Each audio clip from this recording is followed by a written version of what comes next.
Friends, ఈ hotel అతని కొడుకుని ఎలా కిడ్నాప్ చేశారో చూడండి. పాపం ఈ కళ్ళు లేని అతన్ని వాళ్ళ ఇంట్లో వాళ్ళు వదిలేసి వెళ్ళిపోతారు. అతను ఏదో బస్సు ఎక్కాలనుకుంటాడు, కానీ అన్న ఈ బస్సు ఎక్కడి దాకా వెళ్తుందంటే ఏంటిది హోటల్ కదా బస్ అంటున్నాడు ఏంటి అని. నాన్న పాపం అతనికి కళ్ళు కనబడవు అనుకుంటా అంటే, అవును బేట అతను వెళ్ళాల్సిన బస్సు ఏదో ఎక్కించి రాపో అని చెప్తూ ఉంటాడు.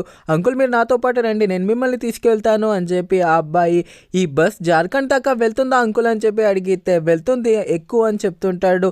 అంకుల్ మీరు ఎక్కాల్సిన బస్ ఇదే, నేను మిమ్మల్ని కూర్చోబెడతాను పదండి అని చెప్పి ఆ అబ్బాయి తీసుకొని వెళ్ళి ఆ కళ్ళు లేని అతన్ని సీట్లో కూర్చోబెడతాడు. నీకు ధన్యవాదాలు బేట, నన్ను ఈ బస్సు ఎక్కిచ్చి నన్ను ఇక్కడ కూర్చోబెట్టినందుకు, నీ మేలు మర్చిపోలేనంటే ఒకరికొకరం హెల్ప్ చేసుకోవాలి అంకుల్ అని ఆ అబ్బాయి వెళ్తుండగా ముందు నుంచి ఒక అతను వచ్చి ఆ అబ్బాయి మొహం పైన క్లాత్ని పెట్టేస్తాడు. ఏంటి నా కొడుకు వెళ్ళి 10 నిమిషాలు అవుతుంది, అసలు ఎటు వెళ్ళాడా అని చెప్పి బస్ స్టాండ్ దగ్గరికి వచ్చి వాళ్ళ నాన్న అన్ని బస్సుల్లో వెతుకుతూ ఉంటాడు వాళ్ళ అబ్బాయి కోసం. అసలు ఎక్కడికి వెళ్ళాడా అని చెప్పి కంగారు పడుతూ ఉంటాడు. వాళ్ళు ఊరికి కొత్తగా వచ్చి ఉండడం వల్ల వాళ్ళ నాన్న ఇంత కంగారు పడుతూ ఉంటాడు. అప్పుడే సడన్ గా బైక్ పైన వాళ్ళ అబ్బాయిని వేరే వాళ్ళు తీసుకొని వెళ్ళిపోతూ ఉంటారు. వాళ్ళ నాన్న అబ్బాయిని కాపాడుకున్నాడా లేదా తెలుసుకోవాలంటే ఈ వీడియోకి పార్ట్ 2 అని కామెంట్ చేయండి ప్లీజ్. అందరూ సబ్స్క్రైబ్ చేసుకుంటేనే పార్ట్ 2 వస్తుంది.